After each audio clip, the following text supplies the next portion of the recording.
Welcome, fans, to another live edition of the Great North Wrestling Podcast here on the Hannibal TV on YouTube.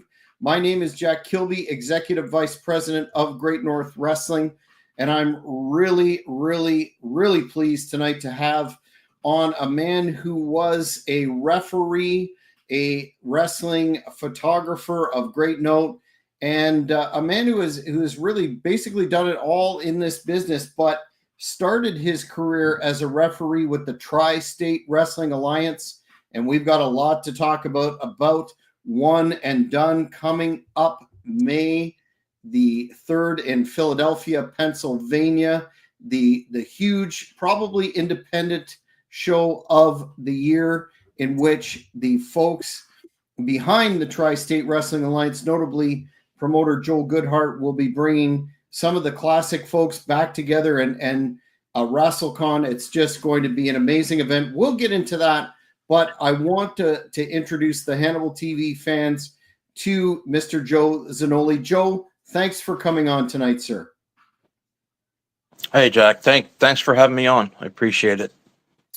Well, before we get into the whole One and Done and what we can expect there, I wanted to start off to give the fans a baseline of how did you first get involved in the pro wrestling industry and some of your earlier experiences. I know that you had a sort of I don't know whether I would call it a chance encounter, but a very interesting meeting with the legendary Gorilla Monsoon. Yeah. I started watching wrestling young. I was about 7 years old. My older brother, 4 years older than me, Val, he was really into the wrestling, and he would get the after mags. And where we grew up in South Philadelphia, we didn't have cable, so all we had was WWF. So I think the first show I went to at the Spectrum was it was Billy Graham and Dusty Rhodes in a bull rope match. So that's where I kind of started. 1985, Crockett came on TV in Philly. I was a huge Jim Crockett fan. And so I had been getting the magazines all those years. And one issue of Inside Wrestling, Bill Apter had a one-page column on he takes wrestling photos, and basically said what aperture he uses, what shutter speed he uses, what film speed he uses. And I had gotten a camera from my grandfather, and I started taking pictures from the seats, and I started sending pictures to the magazines, trying to get stuff published. And I was just thinking, I think the first photo I had published was of Missy Hyatt, and it was weird. It was in PWI, and I remember it was a section in the back of PWI. It was kind of like the pages were kind of like, like how the magazine is vertical. The pages were kind of horizontal, where it kind of looked like an old style, I don't know, Gazette or something like that. I forget what they called the column. But it was a good picture of Missy Hyatt, and I remember eating dinner one day, and my mom's like, "Missy Hyatt's on the phone." I was like, "What? Missy Hyatt?" I was like, "It's got to be a joke or something." So I got the phone, and it was her. You tell her voice, and she had saw the photo, and she said she called Bill Apter, and Bill gave her my phone number. She asked me if I could send her the picture. So I think that was the first picture I had printed. Then I did a lot with Sandy Krebs and Wrestling's Main Event magazine. Yes. I did it. Publication, yeah. Yeah, Sandy and Main Event was a great magazine. George Napolitano had it for a while, and then I went to Sandy, and Sandy was a big proponent of Jim Crockett Promotions. So I started getting ringside and backstage for Jim Crockett. Then at that point already, I had gone to TWA Joel Goodhart shows. I had known Joel because he had a fan club and a radio show with Carmela Panfill. It was Wrestling Radio, and it was Squared Circle Fan Club. And in that fan club, we would go on trips. We went to Memphis to see Lawler's promotion. We go on bus trips. We went to Brick, New Jersey to see NWF, which was DC Drake. DC Drake booked that promotion. This is the only time I saw Brody live. I think it was Brody and Jules Strongbow in a cage against DC Drake and Damian Kane. And so I had known Joel, and I had known Hitman Tony Stetson, Johnny Hotbody, two TWA originals, two ECW originals. We all lived in South Philly. I think they grew up in South Philly. I grew up in South Philly. And so I had known them, was taking pictures of them, and they said, Joel's having this wrestling school. He's looking for a referee. And I guess I kind of had in my head, I'm not going to be a wrestler. Maybe I could be a manager, start taking pictures like Paul Heyman and Cornette. Mm-hmm. And I would have been a horrible manager. So I saw the opportunity for a referee. I went to the Joel School, Ringmasters Wrestling School. And John Finnegan trained me. Dick Worley trained John. And John went past TWA, of course, past Eastern into Extreme to the end, and he did the one night stand pay-per-views. I mean, there was a great match with Van Dam and Cena that John does, and I think he takes a clothesline from Cena. I think he does, but so I kind of did that TWA. I did the Indies. I did Bay Ragney's Law promotion. I did the first show at the ECW Arena Eastern. I kind of got out of it at that point a few years. And then I started again in 1999 with Bill Apter and WOW Magazine. I don't know if you remember WOW Magazine. They were a competitor. Bill had left PWI. Of course, they had all his stock photos and stuff that was, PWI's material. And I did some WOW Magazine. I got a couple covers there. And then I hooked up with PWI again through Frank Vitucci, who I think he still works at WWE. I could be wrong, but he got a job with WWE in the photo editing department. But at the time, he was the editor for PWI Magazine. And I did some WrestleManias for them. I did some work for, I don't think it was WWF Magazine, but I think it was their Raw Magazine. They sent me on assignment. One was for Alpha Jr. I went to his football game. He was in high school. And then the next day I took pictures at Samu's WXW. And, Alpha was, young then, starting out. And then, sorry to interrupt you, Joe, but Lewis was asking, did the World of Wrestling, Great Magazine, didn't they become Fighting Spirit when they merged with an MMA mag? That I'm not sure of. I remember when they closed, but I'm not sure. I'd have to check that. Yeah, that's possible. Sorry, go ahead. Yeah, I don't think Bill was involved with them after that point. I could be wrong, but I mean, Bill was like my main contact there.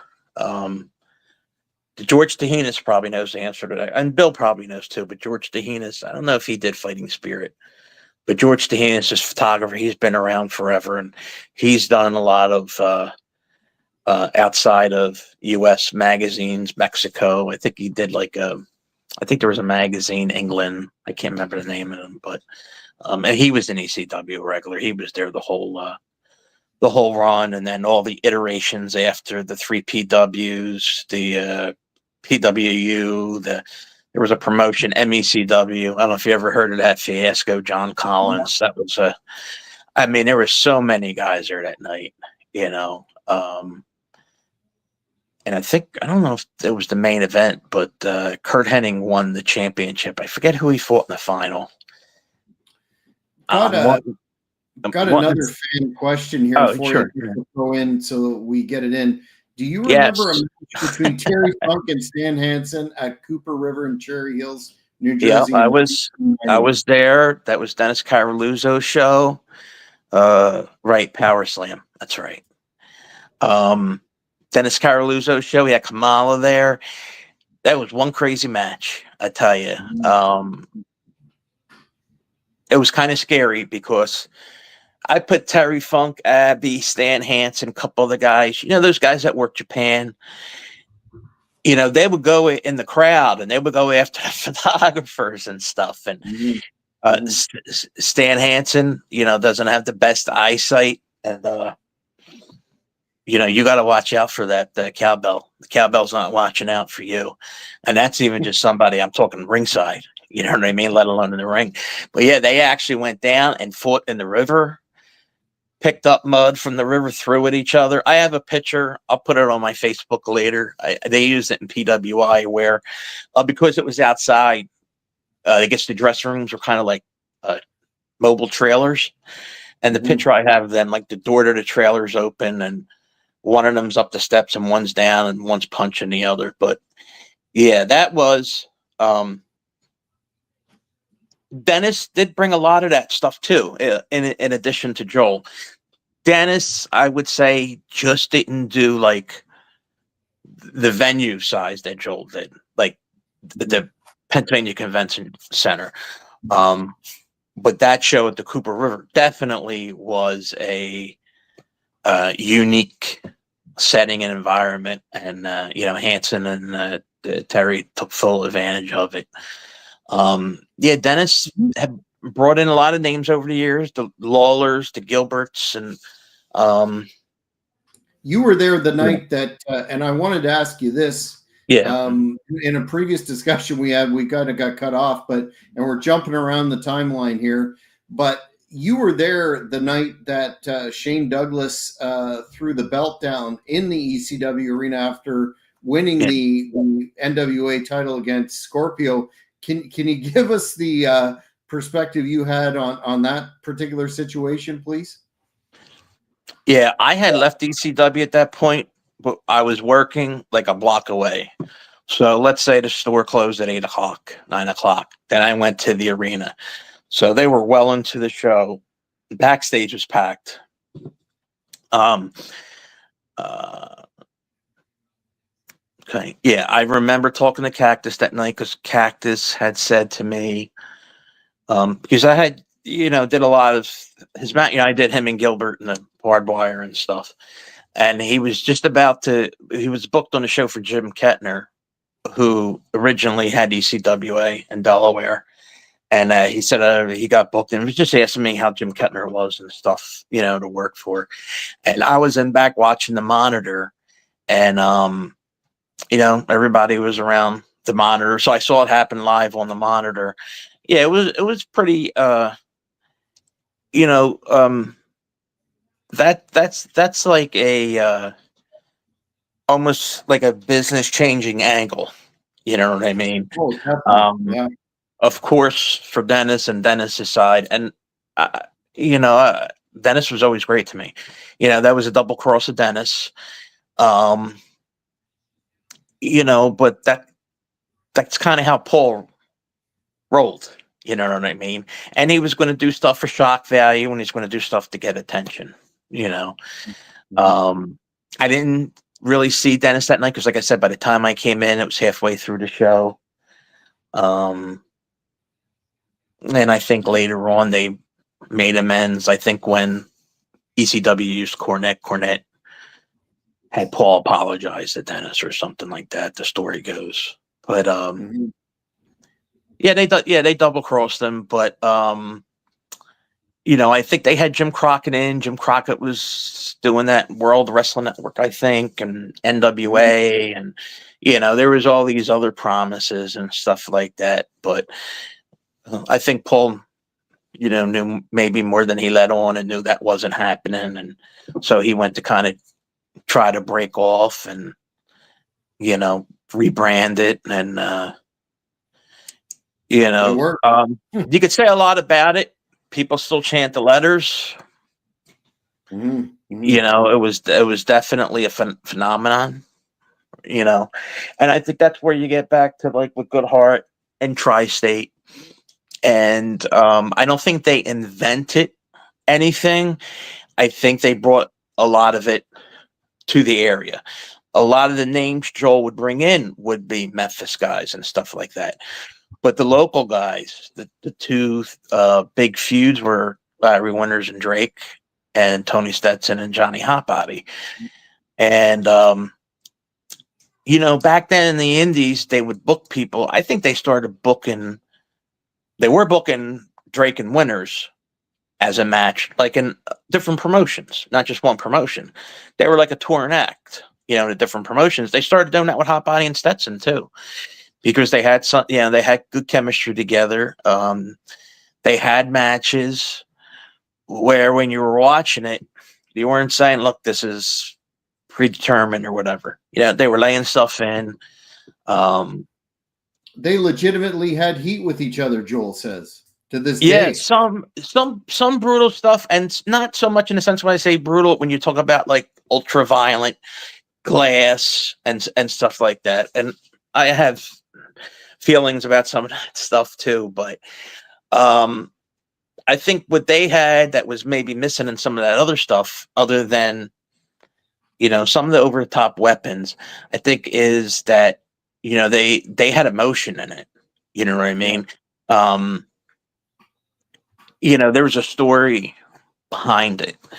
And, when I go back to saying like, well, I love the Crockett or the old Southern Territories where they would have gimmick matches, they didn't have a gimmick match just to have a gimmick match. They had a gimmick match that was the culmination of a feud. The Magnum TA and Tully Blanchard, I quit in the cage. It doesn't make any sense to put just Joe Smith and Bill Simmons in the ring, and and the spotlight is the gimmick. Mm-hmm. The gimmick was there to enhance and the emotion of the program between two guys. And Winners and Drake and Hot Body and Stetson definitely had that. And I was at the Temple show where Temple University, McGonigal Hall, it's not there no longer. They went up like the concourse, and Winners, kind of like a scaffold bump. You know what I mean?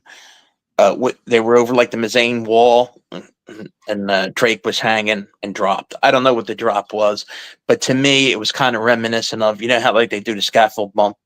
They're kind of hanging straight. Starcade. Right, Mm-hmm. which is still dangerous, Mm-hmm. but nobody had done that. I remember one show, I can't remember if it was Drake and Winners or Stetson and Hot Body, where they were at the top of the bleachers and the one hit the other and they rolled down the bleachers from the top, from the top to the bottom. So, in Philadelphia, if you know Philadelphia sports fans, they're not traditional sports fans, and they definitely weren't traditional wrestling fans. Would have ECW worked in any other area? I don't know about that. NWF Scar Wars. There's a lot of NWF stuff online with Drake. Yeah. And in fact, Drake, I don't know who owned it. I don't know if it was Rob Russin, I think maybe. But Drake was booking it. But they used Paul Heyman as a interviewer and a commentator. So, yes, Rustin. he was a photographer too. And, there's that famous photo with him, the Wizard, Albano, and Blassie and backstage at the Garden. And, that was his way in. That was Cornette's way in. And not that I'm Cornette or Paul Heyman, but, I did like taking the photos. Like I said, my grandfather used to buy the latest tech, play with it for 2 months, and then give it to us. The camera, the Target, Laserdisc, VHS, So I got my first camera from him, and then he actually bought me a better camera. 80s photographers probably remember the Canon AE1 program, which was a popular camera back in the day. But and then you went to digital, which now you could see the pictures you're taking. Yeah, it's in a real whole time. different world. Yeah. Whole different world with photography, isn't it? I wanted to ask you a very poignant question about TWA. And we're going to talk about some of the local legends that you've mentioned in the whole Raise the Banner initiative underway right now, which I encourage all fans to check out and sign that petition. We'll get into that in a bit. But one of the hallmarks of TWA that stood out from me being a young fan looking at the magazines was Joel's focus on bringing territorial stars and programs into Philly. And I know you were involved in quite a lot of those matches. If you had to, and we talked about Cactus and Eddie Gilbert and some of the other major matches that you're involved in with Funk, etc. But out of those territorial matchups that you were involved in, what stand out in your mind as being the most special, so to speak? Well, for me, I'd say the two top ones were Sheik and Abby. I hadn't seen much of the Sheik before that, but the one that resonated most with me was Lawler and Funk. Joel had a relationship with Funk, like I said, in mid-late 80s. The fan club went down to Memphis a few years. I went in 87 because I remember it was the 10th anniversary of Elvis's death, and we went to Graceland and stuff. So, to have Lawler and Funk was a pretty cool deal. I don't know if you remember their empty arena match they did. I think they had the photos in PWI for that. You're right. Mm. Yeah. And I think I'd send it with Funk screaming his eye. Yeah. But and Abby and Sheik, like I said, talking about Hanson and Funk, those guys, when they get in the ring, there's like a little bit switch there. You know what I mean? Nice guys, but they're in the zone, and like I said, they're not going to move around you. You got to move around them. So, you got to stay alert and stuff. But yeah, I do remember, I guess it was Lawler and Funk, the first show at Pennsylvania Hall, which was September, and my first match I refereed was July. So it was my second show. So maybe my third, fourth match. As part of running, Funk pile drive me on the floor. I'd never taken a pile driver before. And earlier that show, I did Abdullah. It was supposed to be Manny. Manny was late. Cactus came out. After Abby got rid of Cactus, then Manny ran in. I did a few of Manny's matches too. And Abdullah. Yeah, crazy match. Yeah, I did Abdullah and Bam Bam Bigelow in South Philly. That's the only night I got hurt. Abdullah. How did that happen? Yeah, well, we talked about this too before. It was Abdullah. Yeah, I couldn't get Bigelow that night, and I would have just rather have spoken to him than Abdullah. I don't know. I didn't know Abdullah well. You know what I mean? I didn't know what to expect, but I couldn't find Bam Bam, so I talked to him, and he goes, "Well, yeah, it would be like a no contest disqualification." And he goes, "When the time's right, you'll know." I'm like, okay. So there's so much stuff going in there that if you really did it as a shoot, they would be disqualified. That's the thing with the ECW thing, is that you're letting so much go on. So you kind of need to know what's the finish, because any of this stuff could be a disqualification, And usually we'll wind up with them both spilling out the ring and going through the crowd and not going back to the ring. Just call no contest or, something like that. So Bigelow got Abby in a sleeper, and, when you're in a sleeper hold, the guy will flail his arms, and then his arm just really extended and punched me in the temple. And I won't say he knocked me out, but I was like really dazed, and I felt like I fell in slow motion. Like a tree falling. And I remember Bob Ortiz there going, "Joe, roll out of the ring. They're coming back. Roll out of the ring." And Abby apologized after. He said, "Oh, it's good for the business." And, I was 19. My mom wanted me to get checked out. I got checked out the next morning. And then I went to the show that night and refed. So when Funk pile drove you, and also there's a famous photo you have on your social media of being hung. Yeah. Were you smartened up in advance, or No. did this? Mm-mm. No. No. So The funk what were got you me with thinking the when that chain. happened? Huh? What's that? What were you thinking when that happened? The chain thing really caught me by surprise because I was on the floor, my back against the apron, so when the chain came over me, I was involved. I did a match with Stetson and Ivan Koloff, which was a chain match, and the chain wound up around my neck that night too. And I'm on the floor, and some little kid in the crowd's pulling the chain. I'm like, yo. But when Funk did it, I didn't realize what was going on at first. I had nowhere to go, but scoop back up on the apron end of the ring, and then he hung me. So yeah, he didn't tell me about the pile driver. Eddie Gilbert pile drive me. I didn't know it was coming. I knew how to take it at that point though, because I learned from Funk. Rick Rude pile drive me. I didn't know. It was funny. I was at that show with Larry Winters. We drove, and Larry's just, we gotta get out of here. Well, I was doing the main event, Orndorff and Rude, and it was for Century Wrestling in Connecticut for Tony Rumble, because I remember Dreamer and Tasmaniac was there, and Dreamer was still the baby face, suspenders and genie pants, and so I got taken out on a stretcher there. I had just gotten taken out on a stretcher from Gilbert in May, and this is all August, and Larry was like, God damn it, every time I see you, you're on a stretcher. I just see your feet coming through the dressing room door. So, and then that night was the same night in August where it was Cactus against Gilbert in the 2 out of 3 full gimmick matches. It was, I think I sent that picture of me with the barbed wire. John well, no, not that one, but putting Cactus on the gurney. It was me, John Finnegan, and Jim Molyneux. Mm-hmm. I think it might have been Pins Anywhere. I'm not sure about that one. Stretcher match. And then the cage. I remember the match I did.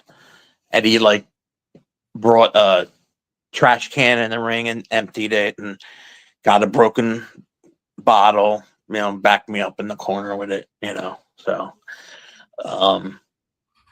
yeah, I think that, of course, Eddie been around, and I think Cactus was at WCW, I think, at that point, but maybe he didn't get that big push. I think it was between his first and second run, correct?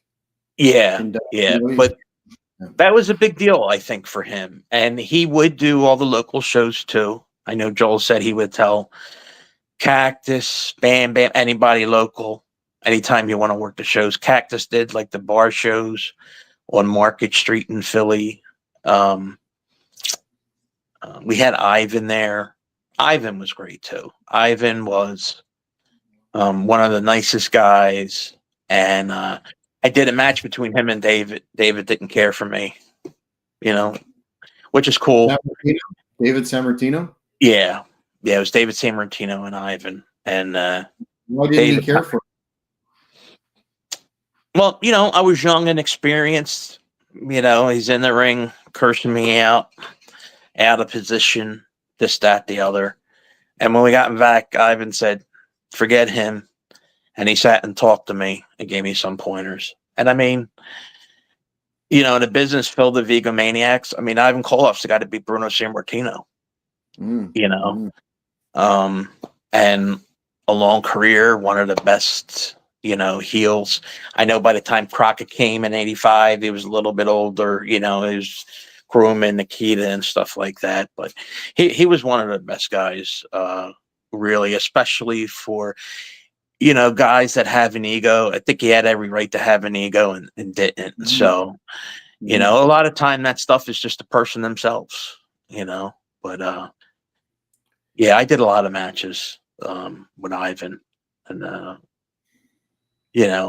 he's kind of just a guy I used to say this about Ric Flair.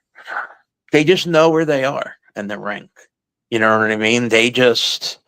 If you ever hear, I forget who said it, when they wrestle Flair, it was Flair could lead anybody. You had to listen to him. And Ivan too. You know, of course he was a veteran, but it was just second nature to him. Somebody else like that too is Jimmy Snuka. I mean, the things he would do in the ring. I took a headbutt from him. I've never felt it so light. With Jimmy Snuka, you had to watch to see if he was hitting you, because if you weren't watching him, you wouldn't feel it. You wouldn't know to sell. Because I remember he stomped me one time and I didn't sell, and somebody said, I didn't know he stomped me. You know, like laying flat on the mat on the back. But yeah, somebody like Snuka is just, that's who they are. You know, climbing the rope and just, you know, and not anybody in particular, but sometimes guys will go in the ring not in the best shape, especially in the old days. Not singling anybody out, but man, when those guys, that's like second nature to them. You know, it's like they're not trying to look like they're wrestling. They're wrestling. You know, so reps.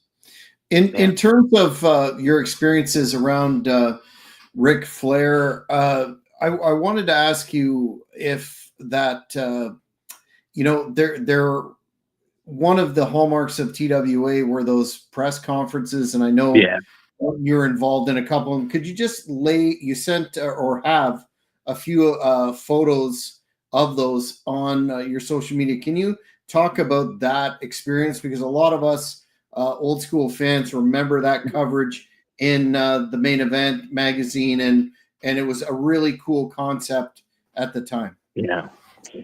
I don't think I was at the Flair one. I did meet Flair once, was with Sandy Krebs for Main Event. We gave him Wrestler of the Year. So it was after the show. He was showered. His, yeah, I wish there was better footage of it too. I think Flair was the type of guy. Flair was the best. He knew he was the best. And I think he liked people telling him that he was the best. And with all of these guys, you know, you can't judge somebody on a 30-second interaction. You know, you're going to have somebody that's great with the fans, and one day they feel like shit, and somebody comes up to them, you know. Flair was into that, though, getting the award Wrestler of the Year. You know, I think it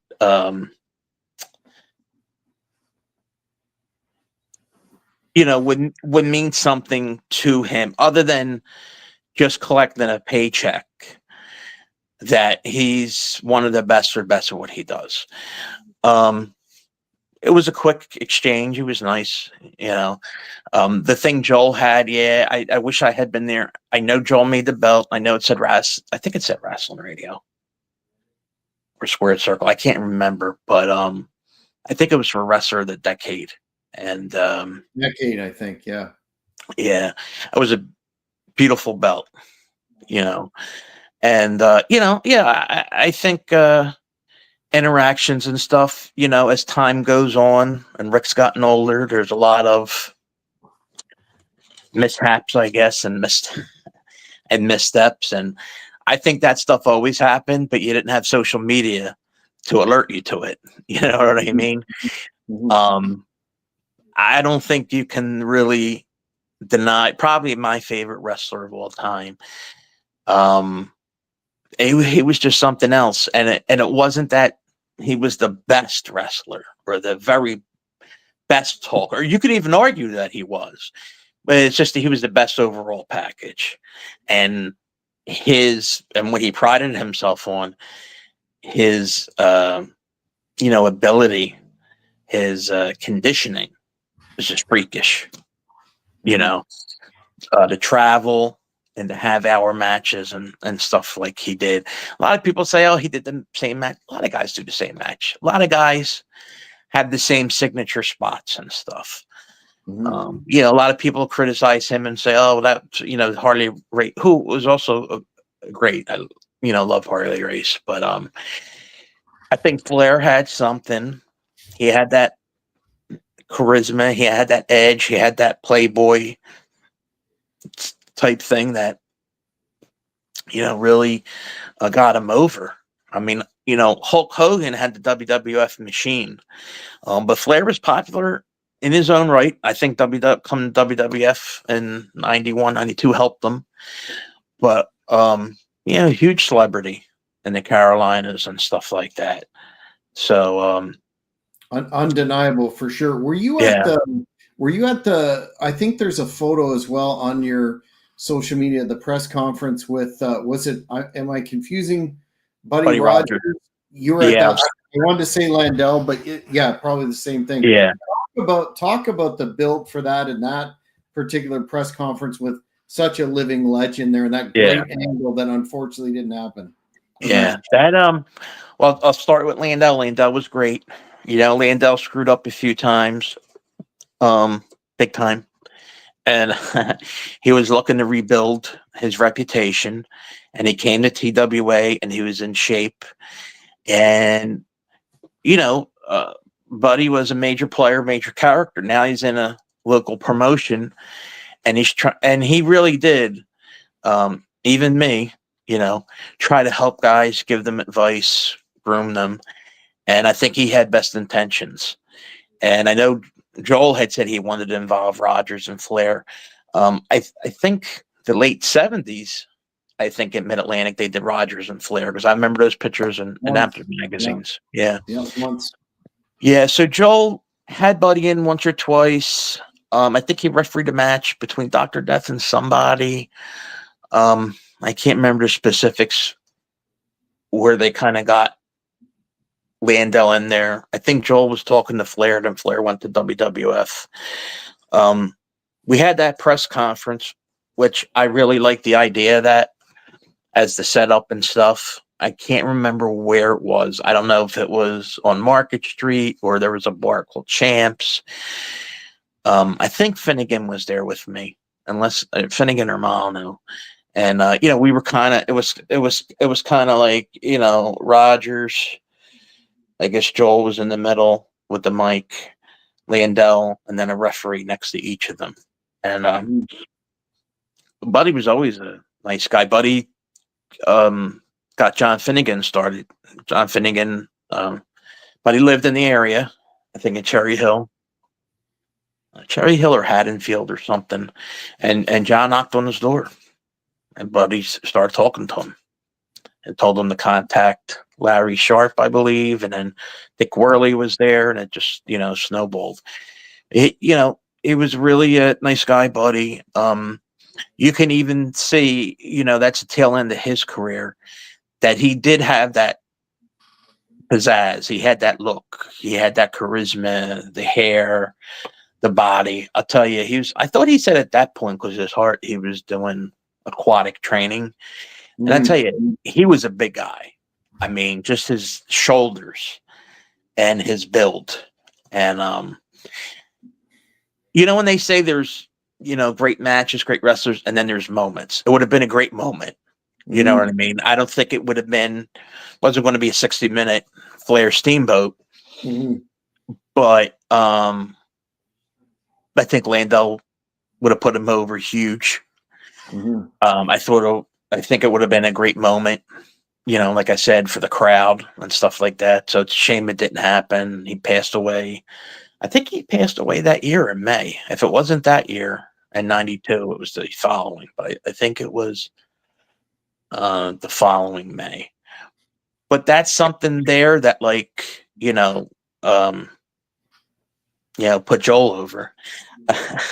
Lots of coverage, and I think it was interesting because he was still in shape, like you said, and wasn't it a year or two before he kicked some punk's ass in a I think so, in a ice cream grocery store or something like that. Yeah.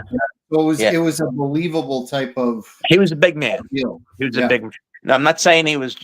I'm about 5'8". He had height on him, and he had the frame of an old school wrestler.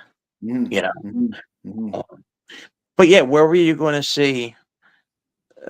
Landell and Buddy Rogers. Where were you going to see Abdullah and the original Sheik?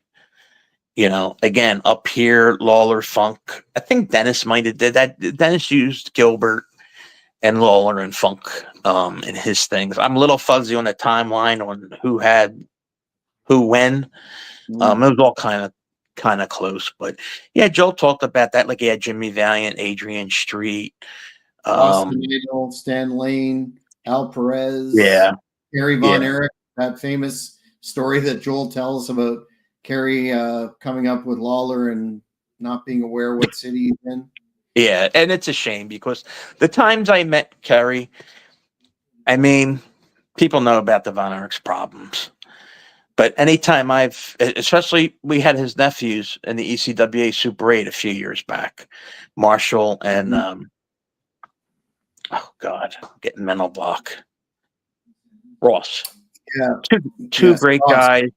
We had them in a Super 8 where it was all second generation wrestlers. We had them, we had Pillman, we had Lance on Hawaii, we had Colby Carino, Wes Briscoe, and really nice guys. And I think Kerry, my impression of him, and again, I'm not friends when I'm in travel and I'm with him and stuff. My limited I think he was a happy-go-lucky guy. He was obviously had problems living the rock and roll life and stuff like that. But yeah, I remember him asking what city he was in. And I remember, so you ever hear Todd Gordon tell the story when Todd and Cavaluzzo did a joint show and Kerry came out as a mystery opponent for Sal Balemo, who I also love Sal Balemo. I loved him in WWF as the clean cut baby face with Italian gimmicks. I liked him as the wild man too. Yeah, right. If any of us had Tony Khan's money, I don't know if I'd be with knowledge and experience. I don't know if I'd put the money towards wrestling if I had that money, because that money's well, I think if Joel had even close to Tony Khan money, we'd be talking about his promotion still in the same vein as ECW, perhaps more, because that's I think there's similarities between the two. I think they're both big fans, and I think Joel spent a lot of money, and I think Tony Khan's spending a lot of money. The question is he getting a return, and how much money is he going to spend? I think a lot of it is inevitable because the loss of kayfabe and technology. And I think, a lot of people are down on AEW, and I guess I am too a lot. But I think Tony Khan probably is a really nice guy. He's a generous guy, and I think he's too nice a guy for wrestling. Because I hate to say it, you know what I mean? Guys are looking for work. They're looking for people with money.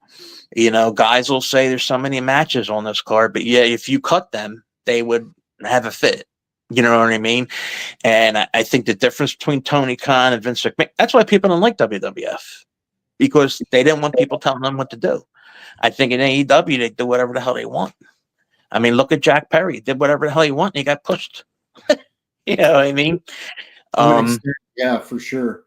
Yeah, in that situation, you'd have to fire somebody, because if you don't, everybody else, it's open season.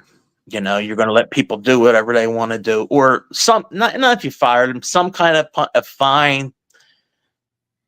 To sit at home for a month, something.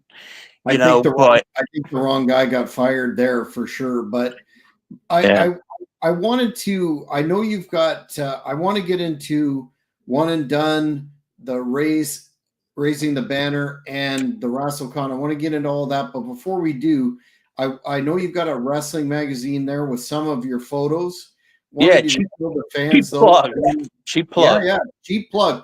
I had the first PWI in 1978. It was Mil Mascaris and Dusty Rhodes on the cover.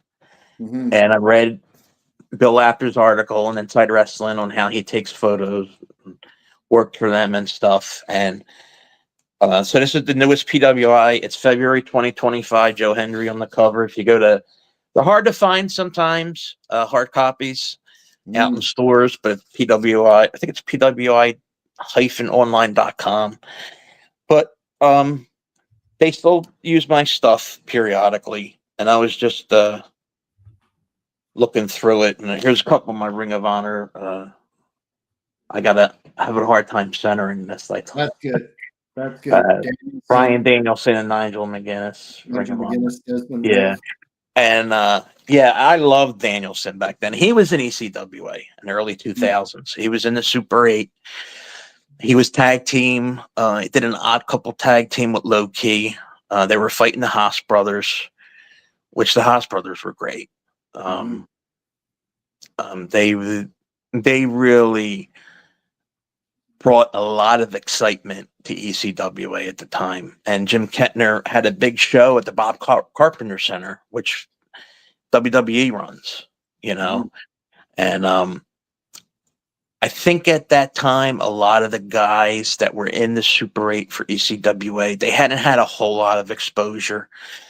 Brian Danielson started in Texas and worked in Memphis a little bit. I think it was his first really East Coast appearances. Low-key was from New York, so the East Coast had seen him. But like AJ Styles, I think was like in Wildside. And I think he did some stuff for WCW. But if you look at the history of the ECW Super 8 tournament, especially the late 90s, early 2000s, one of the ones I did putting together was 2011. We brought Austin Aries back. He was in the 2004 Super 8. And he told me that was the first time he wrestled outside of Minnesota. Was in the 2004 Super 8. He went to the finals. He lost to Chris Daniels, but everybody was talking about, he was a phenomenal performer. You've heard the stories. I've never had issue with him. I always got along with him and stuff, but I think, some guys are more, what's the word? Passionate about their performance, their ideas being used and expressed than others. And I could see both sides, having book shows, the important thing any workers need to remember is you're one of maybe 2025. Your matches maybe 1 of 7, 1 of 8, and you don't know what's going on in the other matches. You know what I mean? When we did shows, we would put no low blows, no ref bumps, no grabbing the mic, no chair shots unless you ask. I was a stickler for those things because when I wanted to do those things, I didn't want them to be burnt out. I wanted them to mean something. Yeah, pacing. We had started with Greek God Papadon, who was one of my favorites as champion, and we were doing wrestling shows too. Excellent. Thinking finisher for him. And at the time, Delaware had started like a commission again in 2010, and in their documentation, up for discussion was banning of a pile driver. So I said, you know what? It's not banned, but let's not push it. Just don't use it. And everybody knew. Everybody knew not to use it. And then after some time, they never passed it. I said, you know what? Screw it. Use it as your finish. And when he used it, everybody's like, oh, I thought this move was banned, this and that. And, I was just thinking earlier today how all these moves have been killed. All these finishers have been killed.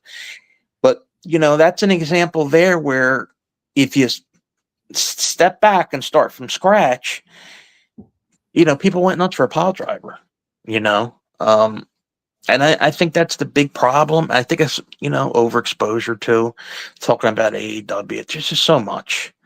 Less can be more, correct. Yeah, I think I would never like that idea of brand splits, but I would say like AEW, the amount of talent they have, I don't know how, people rip on Tony. I don't know how anybody could book that. I think you need to, how many times are you on a week? I think you need separate shows, and there's got to be some kind of organization and order. And, I don't see the organization in order. I haven't, to be honest, I haven't watched it a lot lately. So I guess I shouldn't say that. But from what I know of it and see of it, it's just, it's like old WCW. It's just so much, the talent is overflowing, And speaking of overflowing talent, I want to turn our discussion to your involvement. Speaking of classic local Philly guys and a number of people coming in from across the globe in TWA style, talking about the Tri-State Wrestling Alliance one and done, one night only celebration of the TWA coming in May in Philadelphia at the 2300 Arena, the ECW Arena. It's really going to be a huge event. I know it will be streamed.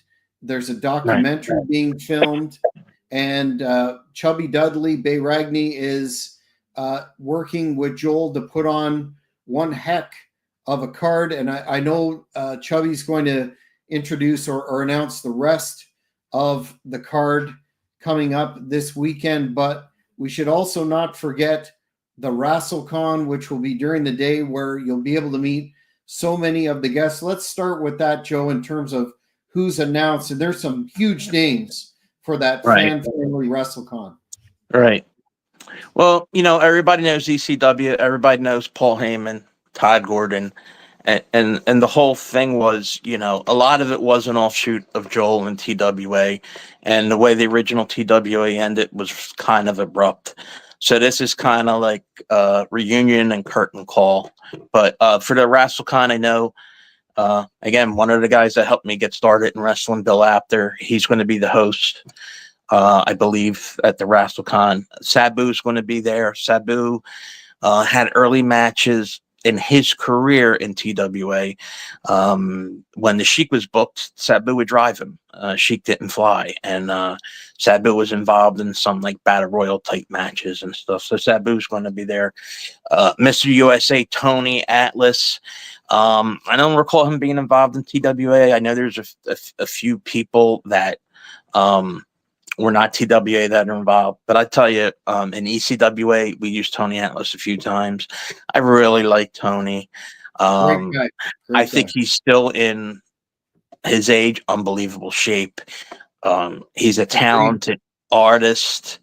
He really had some of Hulk Hogan's first big matches, Tony Atlas and Hulk Hogan. And Tony Atlas, I think, won over some of those matches at the Philly Spectrum. So, and, there's something fascinating too, just hearing him telling the Bruiser Brody story, if you ever heard him. But I like Tony a lot.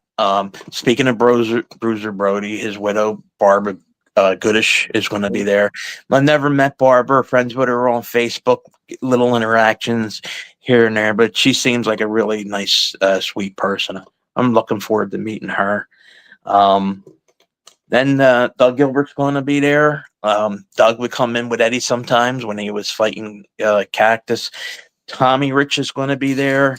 I think Joel said before TWA, him and Carmella Panfield ran a few shows, and I think he said it was in Atco, New Jersey, and he said it was Tommy Rich and Vicky Slater. So he's got Tommy Rich coming in. Shane Douglas. I think Shane Douglas was on their first show because Carmella Panfield's friends with Dominic DeNucci, and their first show DeNucci booked for them, and he brought Shane with him. So Shane Douglas is going to be there. Medusa Michelli, she was on TWA a few times. I did one of her matches. It was her and Eddie, and I think they were just getting together then against Cactus and Luna. And that's a big appearance because she does not do a lot of live appearances anymore. Yeah, Luna really, I think maybe is one of the unsung heroes in women's wrestling. You hear a lot of names from women's wrestling, and I tell you, that was an interesting match. Did I say Luna? I meant Medusa. But yeah. I have Luna on my mind because I remember she was rougher than 90% of the guys, other than when Ivy knocked me out. I mean, when she pushed me, you felt it. She wasn't working.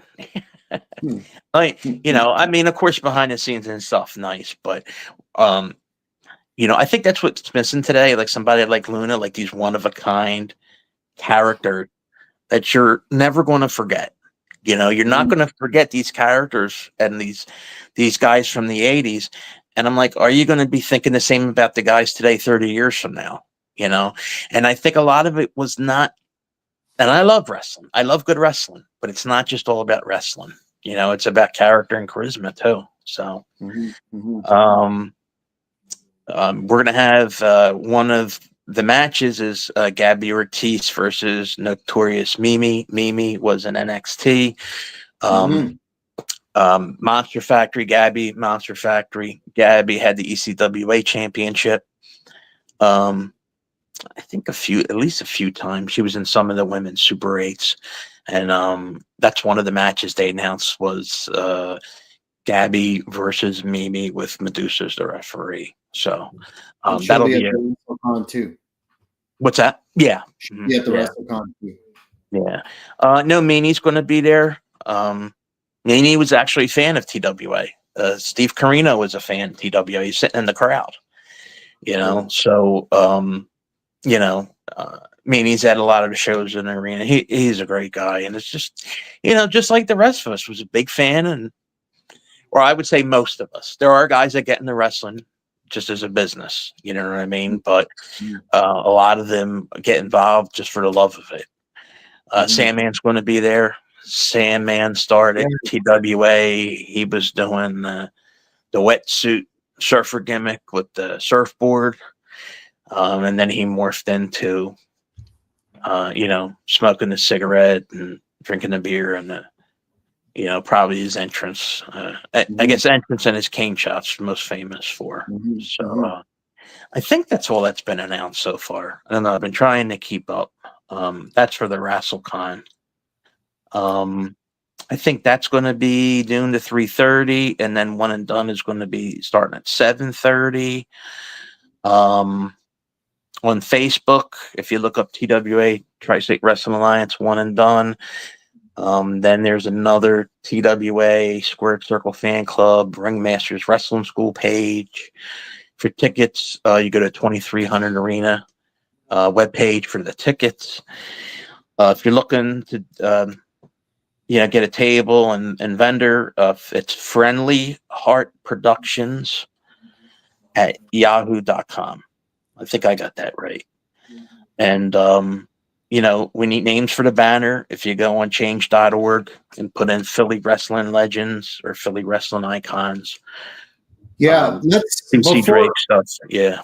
Before we wrap up, because we're coming to the top of the hour, I wanted to get you to talk about the Raise the Banner initiative. I think this is of very, very strong significance to give some historical credit that's due to the TWA originals, including Mr. Goodhart. But could you name the names that will be on this banner in its entirety, and how, once again, to add your signature, fans of the Hannibal TV, if you haven't already? We've been plugging the heck out of it, but so close to getting the 1,000 signatures, and that would mean so much from a historical perspective. Yeah, there's 5 names on the banner. Of course, Joel Goodhart, created TWA. And then we're talking about those 2 programs, 2 feuds I was talking about. DC Drake, Larry Winters, Tony Stetson, and Johnny Hotbody. And, TWA never played at the ECW arena. All 4 of those guys did perform there under, Eastern, and I don't know what ran into Extreme. But, fate has a way of working out. It wasn't just Extreme one day.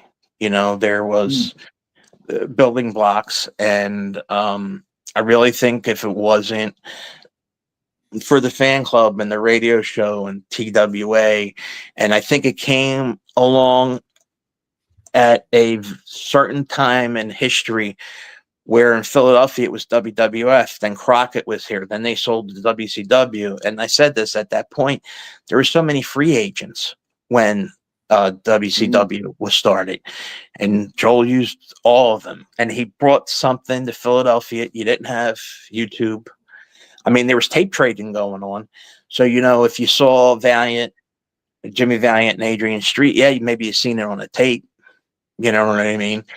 But brought something to the area, basically like the After magazines. Basically, brought the After magazine coverage to life, where you could see these guys from different areas. Where in the old days in the territories, you would have to wait till they rotated to your area. Blackjack Yes. Mulligan came in and rotated out, went back to Mid Atlantic, and the next guy, when they were feeding Backlund, heels, they would just rotate guys in and out.